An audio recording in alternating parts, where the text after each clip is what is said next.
জীবনের শেষ ভোটটা দিতে চায় 105 বছর বয়সী হামেদ আলী। কুষ্টিয়া সদর উপজেলার ঝাউদিয়া ইউনিয়নের ঝাউদিয়া গ্রামের বৃদ্ধ হামেদ আলী চাচা বলছেন যে জীবনের শেষ ভোটটি দিতে চাই ধানের শীষে। চলুন বিস্তারিত ভিডিওতে। দাদা এবারে কাকে ভোট দিবেন আপনি? আমি ভোট দেবো বিএনপি। বিএনপিকে।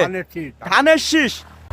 তিনি ব্রিটিশ সরকার দেখেছেন, তিনি পাকিস্তান সরকার দেখেছেন, তিনি আওয়ামী লীগ সরকার দেখেছেন, তিনি এবার ভোট দিবেন হয়তোবা আল্লাহ তাআলার যদি ইচ্ছা হয় এটাও তার শেষ ভোট হয়তো হতে পারে। শেষ ভোটই হবে। শেষ ভোটই হবে, সে তারও ইচ্ছা এটা তার শেষ ভোট। আর এই শেষ ভোট তিনি দেবে কিসে সেটা তার নিজ মুখেই শোনেন। ধানের শীষে দেবো, ধানের শীষে। আচ্ছা, ধানের শীষে ভোট দেওয়ার কারণ কি দাদা? আমি জীবন ভোট দিয়ে আসি।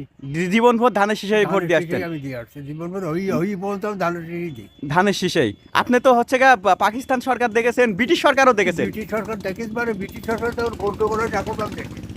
ব্রিটিশ সরকার যখন ব্রিটিশ সরকার গন্ডগোল হয়ে গেলে এখন আমি দেখি। ব্রিটিশ সরকারের গন্ডগোলও দেখেছেন?